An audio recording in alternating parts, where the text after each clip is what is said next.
The train slowed as it pulled into the station, its whistle echoing across the platforms. People hurried with bags, families embraced loved ones, and vendors shouted as they sold tea and snacks. In the middle of this busy place, a young woman sat quietly with a small suitcase on her lap. Her hands trembled as she held a folded paper, the letter that had brought her here. She had traveled far, across seas and lands after agreeing to a marriage arrangement through a mail-order service. For weeks she had pictured this moment, hoping for a fresh start, a chance at family and perhaps even love. But now that she was here, her heart raced with uncertainty. She was shy by nature, not the kind of woman who filled a room with laughter or bold words. She carried herself with quiet grace, lowering her eyes whenever strangers looked at her. Her whole world rested on the meeting she was about to have with the man who had promised to marry her. She watched the people passing by and tried to gather courage. Every sound of footsteps made her lift her head, wondering if he was there. She straightened her dress, adjusted her hair, and reminded herself to smile, though her lips trembled. After what felt like hours, she finally noticed a man walking toward her with determined steps. He was tall, dressed in a neat coat, and looked around as if searching for someone. Her heart leapt. She stood up quickly, clutching her suitcase, and gave a small bow of greeting. The man looked at her from head to toe. His eyes narrowed slightly as he studied her face, her modest dress, and her hesitant smile. She whispered a soft hello, almost too quiet to hear. He frowned. "You are the one from the letter?" he asked sharply. She nodded, opening her suitcase to show her papers. He glanced at them briefly, then sighed. His tone was not warm. Instead of joy at seeing her, there was disappointment. She tried to speak again, but her voice was gentle, her words uncertain. "You're too shy," he said, shaking his head. "Too quiet. I need someone who is lively, someone who talks, someone who brings energy into the room. You're not what I expected." The words struck her like cold rain. She lowered her eyes, gripping the handle of her suitcase tighter. She wanted to explain, to tell him that she could be caring, loyal, and kind, even if she was not loud or bold. But her tongue felt heavy. Her nature was to listen more than to speak, and in this moment silence betrayed her. The man stepped back. "I can't do this," he said bluntly. "I don't want a wife who hides behind silence. It will not work." With that, he turned away, leaving her standing on the platform. She felt the noise of the station surround her, a blur of voices and footsteps, while inside she felt empty. Her dream of starting a new life was shattered in seconds. She had crossed oceans for this chance, believing in promises written on paper, only to be dismissed for the very nature she had been born with. Her chest ached as she sat back down on the wooden bench. People walked past her without knowing her pain. To them, she was just another traveler, but inside she was broken. Tears welled up in her eyes, but she brushed them away quickly. She did not want strangers to see her cry. She looked down at her shoes, thinking about the long journey that had brought her here. Back home, she had dreamed that this man would greet her with warmth, that she would no longer be lonely. She had imagined a family, a home filled with laughter, and perhaps children running around. Instead, she had been rejected before she could even unpack her suitcase. She thought about going back, but she had no money left for the journey. She thought about asking for help, but she knew no one here. Her hands shook as she held her small purse, realizing how little she had. The rejection was not just painful, it was dangerous. She was now alone in a country where she did not speak the language fluently, with no place to go. Her shyness, once simply part of her character, now felt like a prison keeping her trapped. She glanced around, hoping for some sign of guidance. The trains came and went. Passengers hurried by, and announcements echoed over the loudspeaker. Life moved on while she sat frozen in her sorrow. She whispered to herself, trying to find courage. She reminded herself that she was strong enough to travel this far, and perhaps she was strong enough to survive this too. Yet the weight of loneliness pressed hard on her heart. The station clock ticked slowly, each minute stretching endlessly. She looked again at the letter in her hand, the letter that had promised a new beginning. The words now seemed cruel, empty of truth. She folded it carefully, as if folding away her hopes. Around her, families hugged, couples laughed, and children skipped along happily. The contrast made her pain sharper, but even in her sadness, she noticed the world around her. A man helped his elderly mother with luggage. A young woman sold flowers by the exit. A group of workers laughed together, sharing bread. Life was filled with small acts of care, and though she felt invisible, she could not help but notice kindness still existed. She wondered if perhaps somewhere in this foreign place kindness would find her too. Her stomach growled softly, reminding her she had not eaten since morning. She opened her bag and found a small piece of bread she had saved. She ate slowly, trying not to cry. She felt fragile, like a bird with broken wings, unsure how to fly again. As the evening light filtered through the station windows, casting golden beams on the floor, she sat quietly, waiting, though she did not know what she was waiting for anymore. All she knew was that her story was not finished, even if this chapter felt painful. Somewhere deep inside, beneath her fear and sadness, there was still a small spark of hope. She did not know it yet, but this rejection at the station was not the end of her journey. It was only the beginning of a path she could not yet see. The crowd inside the station grew thinner as the day passed, but she remained seated on the wooden bench with her small suitcase close to her feet. Hours had gone by since the man rejected her, yet she still felt frozen in that moment. People around her were laughing, hugging, and moving toward their homes or destinations, but she had nowhere to go. Each sound of a departing train reminded her that she was stuck, a stranger in a new country with no plan. She held her folded letter tightly, as if it might somehow change its words and bring her comfort. The words in that letter had once promised hope, but now they felt like broken pieces of glass cutting at her heart. She thought of her family back home, the sacrifices she had made, and how proud she had been to take such a bold step. She had imagined writing them letters about her new life, perhaps sending photographs one day of a happy home. But what would she tell them now? That she had been rejected before her new life even began? Shame burned inside her chest and she lowered her head, not wanting anyone to see the tears filling her eyes. The station felt both crowded and lonely at the same time. She could hear the chatter of people, the rolling of suitcase wheels, and the loudspeaker announcing trains, but none of it included her. She felt invisible, like a shadow no one cared to notice. Every now and then someone would glance at her, perhaps wondering why she was sitting so still, but they soon looked away, busy with their own lives. She tried to take deep breaths, telling herself not to panic. Yet her heart kept racing and her thoughts turned darker. Where would she sleep tonight? How would she survive in a place where she knew no one and had very little money? The weight of fear made her body heavy, but at the same time she felt hollow inside. She wished she could disappear, just vanish into the air so she would not have to feel the pain of rejection. She whispered a small prayer under her breath, asking for strength, asking for guidance, asking for someone to notice her. Minutes turned into hours, and still she sat quietly. The sky outside had begun to change color, with soft shades of orange and pink spreading across the horizon. The light came through the tall station windows, painting long shadows on the floor. People rushed home, eager to join their families for the evening. But she stayed where she was, feeling more abandoned with each passing moment. It was then, in the middle of her sadness, that something unexpected happened. A man walking past noticed her. He was not dressed like the other wealthy-looking travelers. His clothes were plain, showing signs of work, perhaps from a long day at a factory or on the fields. His steps slowed as he saw her sitting alone with her suitcase, her eyes lowered, her expression heavy with sorrow. While others had looked past her, something about her quiet presence made him stop. He stood at a short distance, watching for a few moments. She seemed so small in the midst of the busy station, almost fragile like a bird caught in a storm. He wondered why she looked so lost, why she had not moved for hours, why her eyes looked like they carried unspoken pain.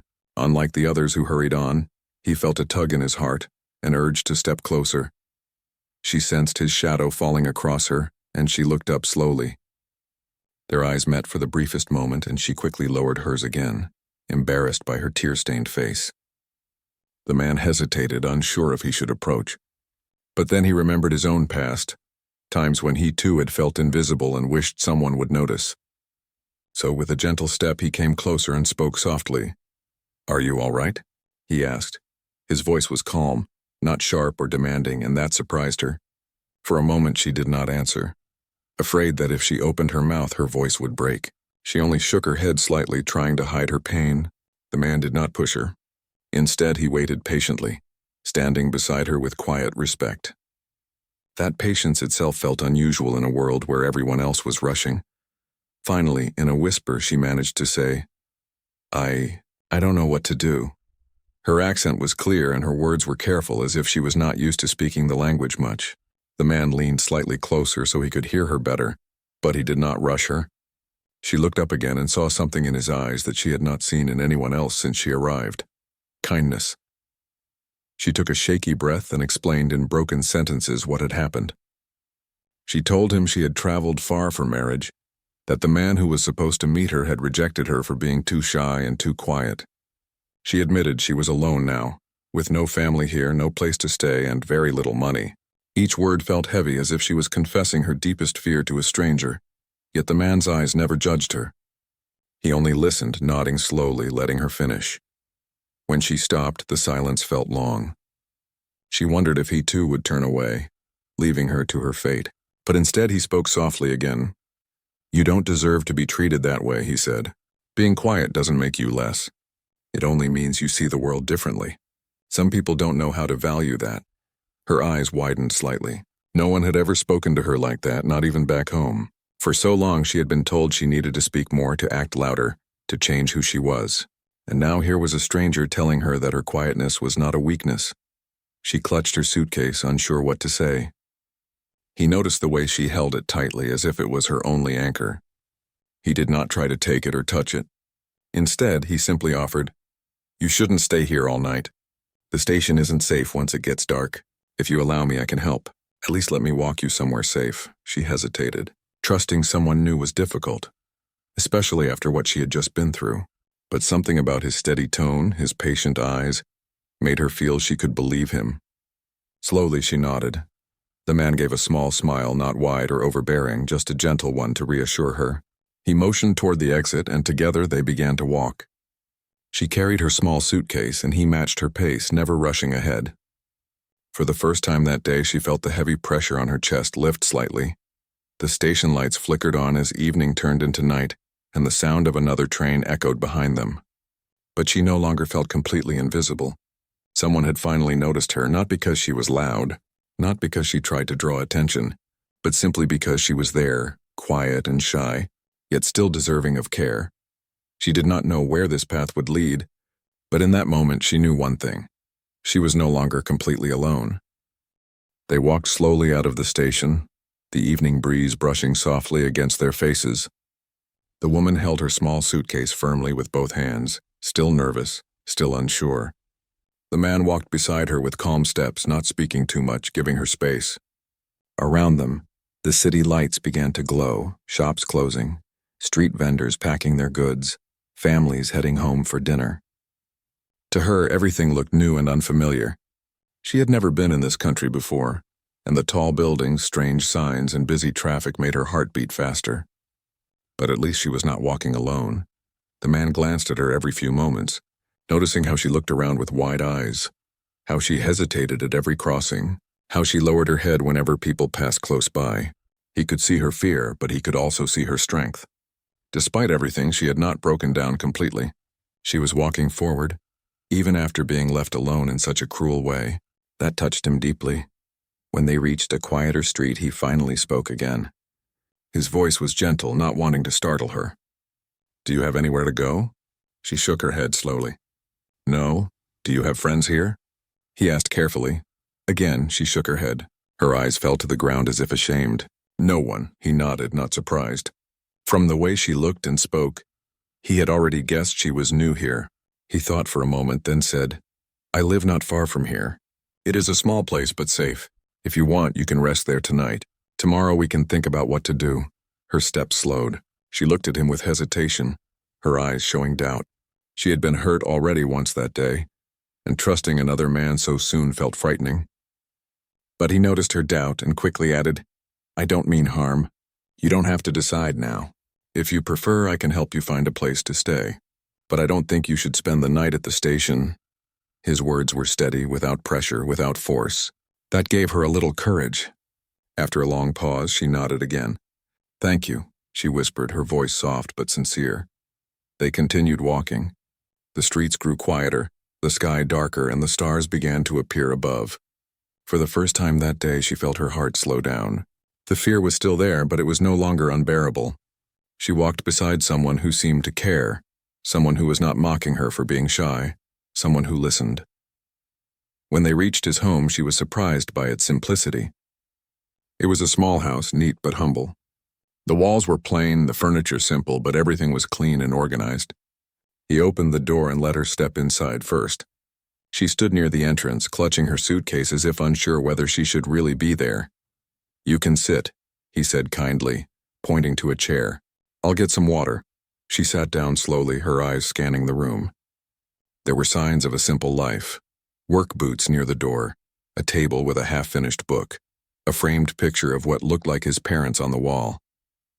Nothing about the place felt threatening. It felt ordinary, almost comforting. He placed a glass of water on the table in front of her.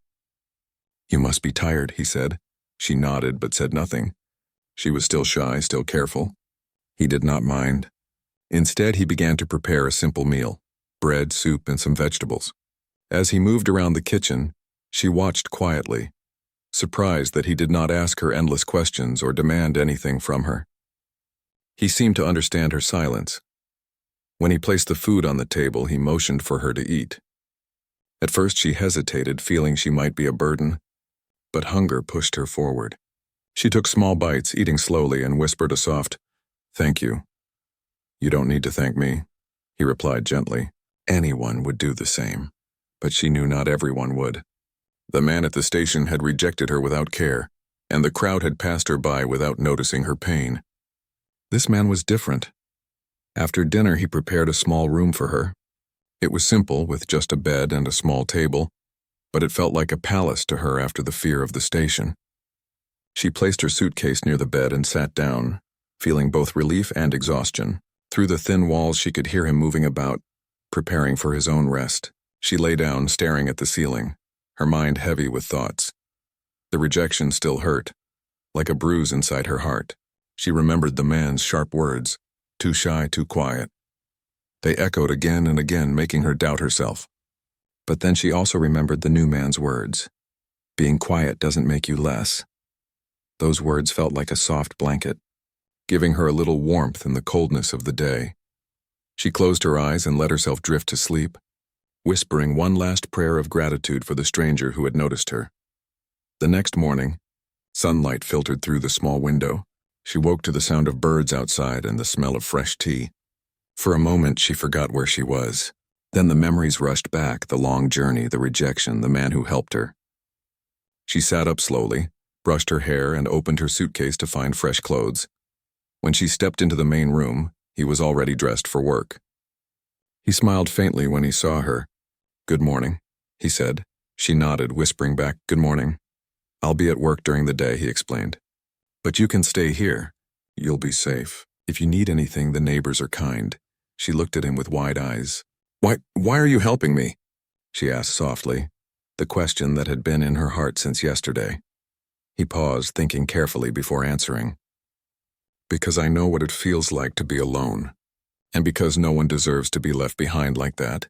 Her chest tightened at his words. She lowered her gaze, unsure how to reply. But deep inside, she felt something stir, a small seed of trust. As he left for work, she sat by the window, looking out at the street. The world outside still felt big and frightening, but she no longer felt invisible. She was in a place where someone had chosen to see her, not reject her.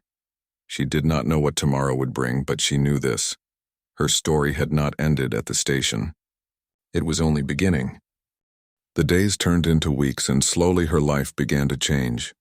Each morning she would wake up in the small room that the man had given her, sunlight spilling through the thin curtains, and she would hear the familiar sounds of him preparing for work. He always left early, sometimes with his lunch packed in a cloth, sometimes just with bread in his pocket. Before leaving, he always knocked softly on her door to make sure she was awake and all right. Those little gestures made her heart warm, because no one had ever cared so gently for her before. At first, she remained quiet most of the time, speaking only when necessary. Her shy nature made it hard for her to express herself, and she often felt embarrassed about her limited words in his language. But he never mocked her. Whenever she stumbled with her sentences, he waited patiently, encouraging her with small nods. That patience gave her courage to try a little more each day. Soon she began to say longer sentences, practicing the language as best as she could.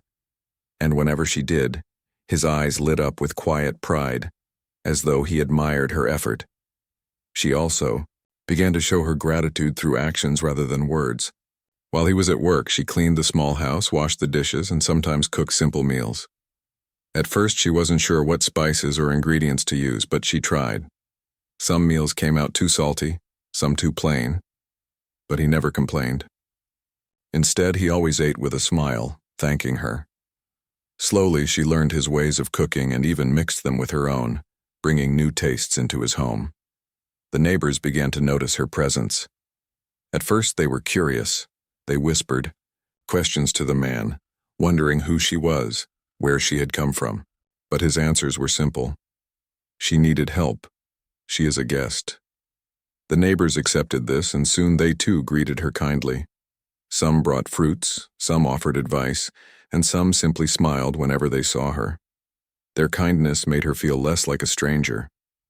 She, in return, showed her gentle nature. She offered to help neighbors with their children, played small games with them, and sometimes sat with the elderly women, listening quietly as they talked. Even if she did not speak much, her presence was calm and comforting.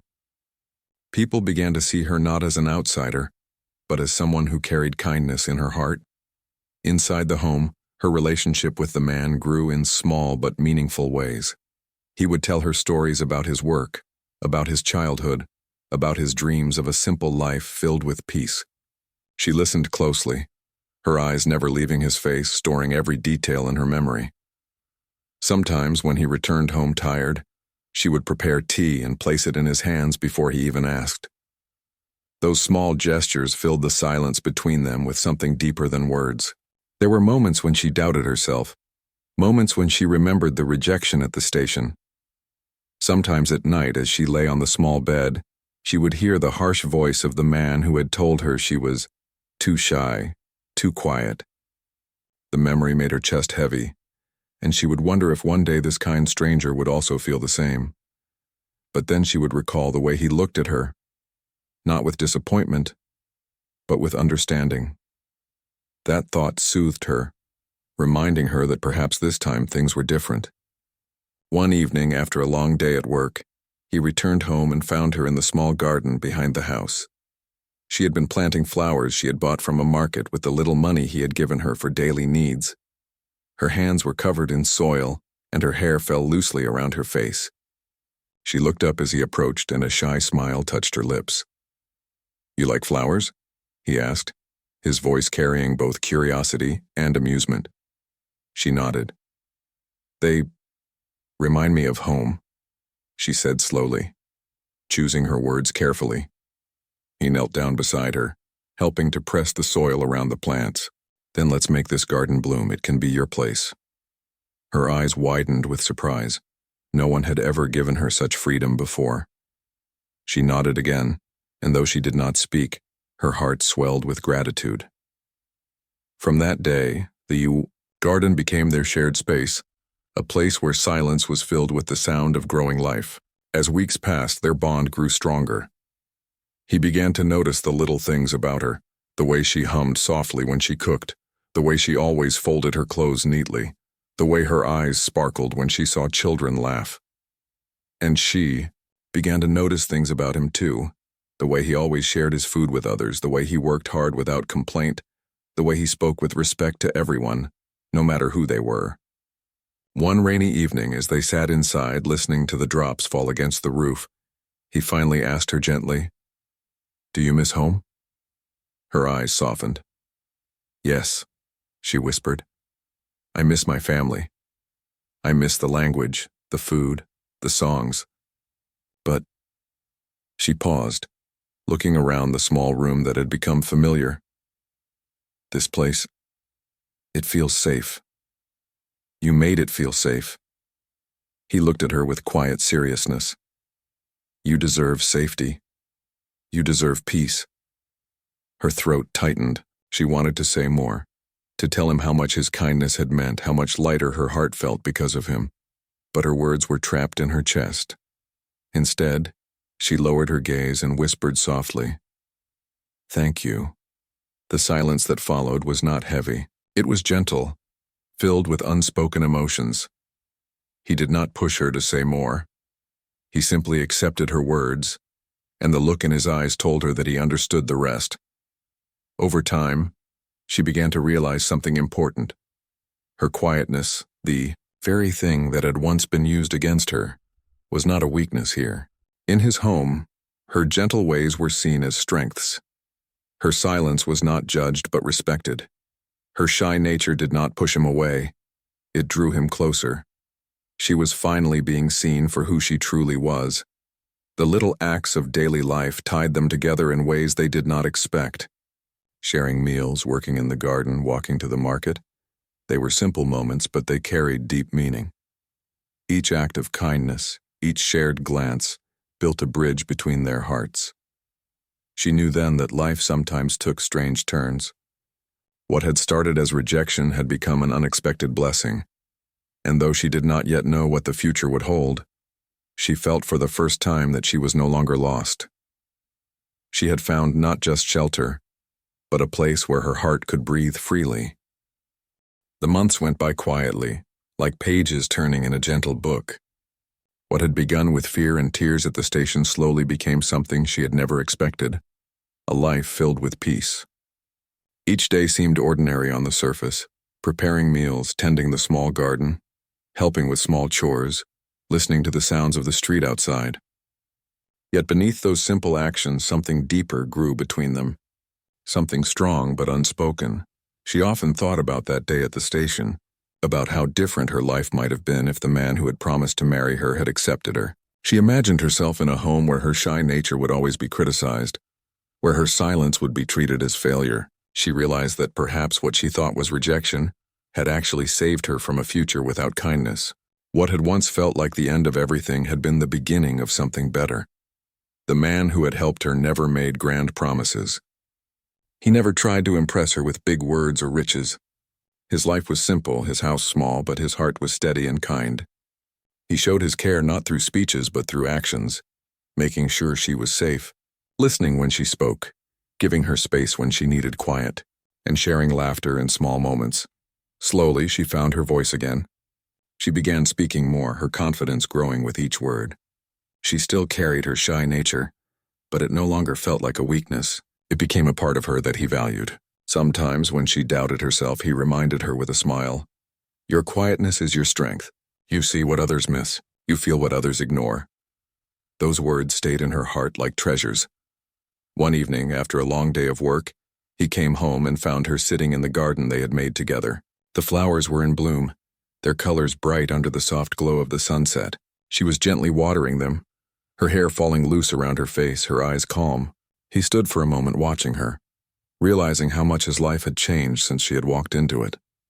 Before her, his days had been lonely, filled only with work and silence. But now his home had warmth.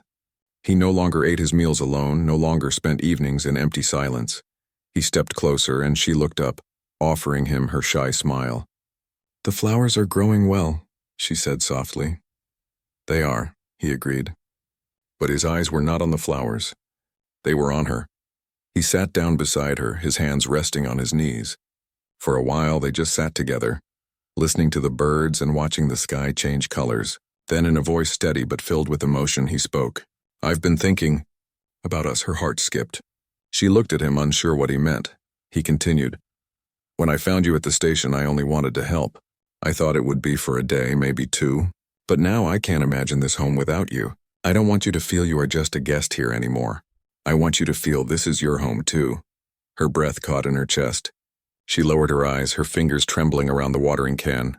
He waited a moment, then said gently, "I don't know what you dream of for your life, but if you allow it, I would like you to stay, not because of duty, not because of chance, but because I want us to share this life together." Her eyes filled with tears. For so long she had feared being unwanted, being rejected for who she was. Now here was a man who wanted her not despite her nature, but because of it. She placed the watering can aside and wiped her eyes carefully. In a voice barely above a whisper, she answered, "Yes, I want to stay." The words were simple, but they carried the weight of her heart. He looked at her, his face breaking into a quiet smile, one that spoke of relief and joy. No celebrations, no loud declarations, just two hearts finally finding each other in the silence they both understood. From that moment, life felt different. They moved forward not as strangers bound by chance, but as partners bound by choice. They worked together, cared for each other, and built dreams small but precious. She continued her garden, filling it with flowers that reminded her of home. He worked hard to provide, but he always made time to sit with her in the evenings, sharing stories and laughter. She often thought of how people had once told her she was too quiet, too shy, as if those were faults. But in this life, her quietness was what made her special. It gave her the ability to listen deeply, to notice small things, to bring calm where others brought noise. And he valued that. He often told her, "You don't need to change who you are. You are enough." Those words healed wounds she had carried for years. In return, she gave him what he had long been missing: companionship, warmth, and a sense of home. She brought gentle order to his days, filled his meals with care, and listened to him in ways no one else had. He who had once lived in silence now lived in peace. Their story became a quiet reminder to those around them. The neighbors who had once whispered about her now admired the bond they shared. Some even said, "They understand each other without many words." And it was true. Their love was not built on loud declarations, but on quiet acts of kindness, steady trust, and the courage to accept one another as they were. Years later, whenever she passed the station, she felt a strange mix of sadness and gratitude. That place had broken her once, but it had also given her the path to the life she now had. She sometimes thought about the man who had rejected her, but no anger remained in her heart. Instead, she felt thankful. His rejection had been the door that led her to where she truly belonged. Her story was proof that sometimes rejection is not the end, but the beginning. Sometimes the very thing that feels like loss is the step that takes us toward love. And so, the shy and quiet woman who had once been left alone at a station was no longer lost. She had found her place not through promises written in a letter, but through kindness found in the eyes of a stranger who chose to see her worth.